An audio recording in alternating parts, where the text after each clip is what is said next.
Bonjour à toutes et à tous, bienvenue sur Grand Littoral TV pour cette nouvelle édition du journal de la rédaction. Voici l'actualité locale, l'info près de chez vous en ce vendredi 13 octobre en images en 8 minutes. Ça démarre bien sûr par vos prévisions météo avec encore et toujours du ciel bleu, du soleil annoncé aujourd'hui et jusqu'à ce week-end, jusqu'au moins mardi selon les prévisions. Parfois quelques nuages aujourd'hui mais rien de bien méchant. C'est une belle météo vraiment que l'on a à vous annoncer en cette fin de semaine. Les températures aussi d'ailleurs sont à la hausse d'ici les prochains jours. Près de 22 degrés est d'annoncer dimanche. Avant cela aujourd'hui on aura 19 à Saint-Omer et à Dunkerque, 17 à Calais et à Boulogne. Mais tout cela sous le soleil, une forme d'été indien pour ce week-end sur notre littoral. Prévision complète bien sûr après ce journal. On ouvre d'abord cette édition avec le dernier conflit en date entre les agriculteurs et la grande distribution. Mercredi, lors d'un déplacement à Rungis, Emmanuel Macron a annoncé la mise en place d'une législation plus favorable aux agriculteurs. Les prix ne seraient en fait plus fixés par la grande distribution, mais établis en fonction des coûts de production. Une loi qui pourrait passer par ordonnance dès le début d'année prochaine. Et c'est évidemment salué par les agriculteurs. À l'inverse, les distributeurs se montrent très critiques. Michel-Édouard Leclerc, patron de l'enseigne du même nom, a déjà annoncé qu'il augmenterait les prix de 15% en cas de mise en place de cette loi, ce qui agace évidemment les producteurs, estimant que la grande distribution, je cite, se gave déjà sur le dos des agriculteurs et des consommateurs. Explication avec un représentant de la FDSEA que nous avons joint par téléphone. Aujourd'hui, la communication de Michel-Édouard Leclerc, forcément, elle est très compliquée à entendre pour nous parce que quelques centimes sur les produits, ils pouvaient les prendre sur leur marche et non pas encore une fois le faire payer aux consommateurs, quoi. Nous sommes des centaines de milliers en France, ils sont 3 centrales d'achat aujourd'hui en face de nous pour acheter, donc c'est eux qui font la pluie et le beau temps. On va continuer, nous, à mettre une pression pour qu'aboutissent les promesses de notre président, quoi. Et on a un certain espoir quand même. Si tout est bien fait, s'il y va par ordonnance, comme il l'a dit, on peut gagner du temps, qu'un certain équilibre se remette en place sur les négociations commerciales, quoi. Le 62e congrès des maires du Nord a démarré hier matin à Douai sous l'égide de Gérald Darmanin, le ministre de l'Action et des Comptes Publics. Une présence loin d'être anodine alors que les maires s'inquiètent des récentes annonces du gouvernement les concernant. Globalement, c'est la baisse des dotations de l'État depuis ces dernières années qui préoccupe les maires. Mais il y a aussi la fin des contrats aidés dont beaucoup de villes étaient friandes et la suppression de la taxe d'habitation pour 80% des foyers. Le ministre hier s'est donc voulu rassurant. Il a notamment annoncé la fin des baisses de dotations de l'État dans le cadre du prochain projet de loi de finances. Il s'est dit ouvert à un autre modèle de fiscalité locale pour compenser la fin de la taxe d'habitation.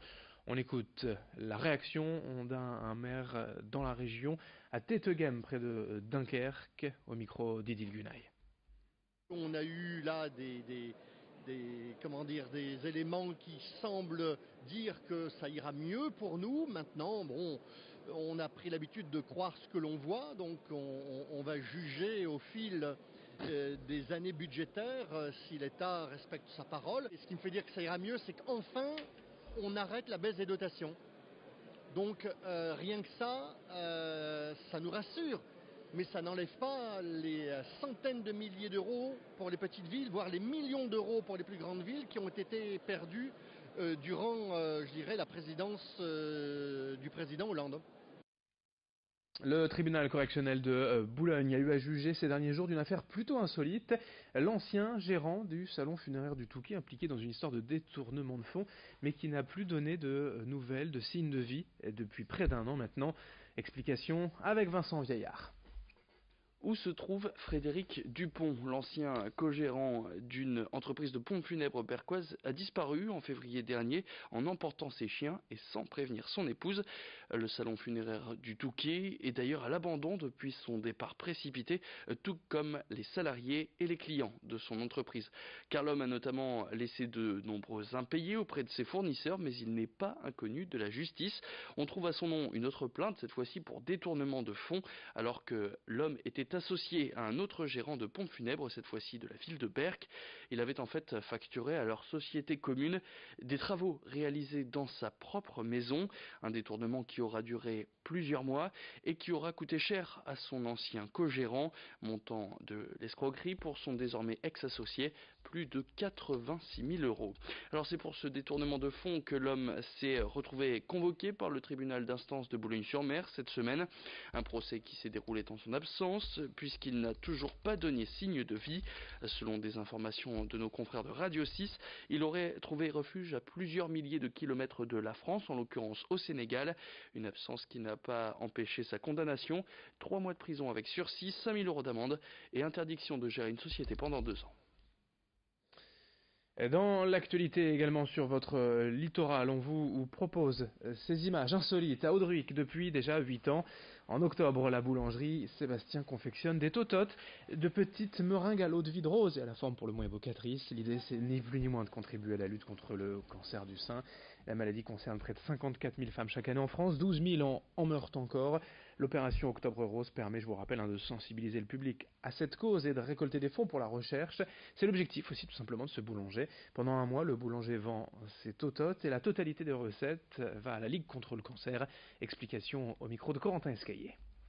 Une amie qui est venue me solliciter pour faire une petite vente pour la Ligue contre le cancer du sein, hein, donc récolter des fonds. Et donc voilà, elle a évolué au fur et à mesure du temps, donc une petite meringue toute simple, colorée à la rose, avec de l'eau de vie de rose à l'intérieur. Ayant plusieurs amis, et notamment ma belle-sœur, mes 2 belles-sœurs qui ont été touchées, donc ça m'a donné que l'envie d'adhérer à la lutte contre le cancer du sein et récolter des fonds. Et puis une dernière image, cette fois à Calais. Un graffeur a tenu à rendre hommage à Jean Rochefort, disparu en début de semaine. Le Boulonnais Camus a peint le visage de l'acteur sur un mur d'expression libre dans le quartier du Beaumarais. Pour l'artiste, c'est une référence du cinéma français qui s'en est allé. Il méritait bien un tel hommage, surtout envers les plus jeunes. Une citation de Jean Rochefort accompagne le graphe. Je cite « Je resterai un vieillard authentique pour ne pas oublier l'élégance et le talent de Jean Rochefort ». Un mot de sport également avec le programme du week-end. D'abord en basket pour nos clubs du littoral en proie. Demain à 20h, le Portel se déplace à Villeurbanne. On va le faire dans ce sens-là, c'est mieux. Et le BCM Gravelines Dunkerque accueille Paulac Orthez, le BCM qui a eu une mauvaise nouvelle tout de même cette semaine. Son meneur de jeu, DJ Cooper, meilleur joueur de la saison dernière en proie, a annoncé qu'il voulait quitter le club.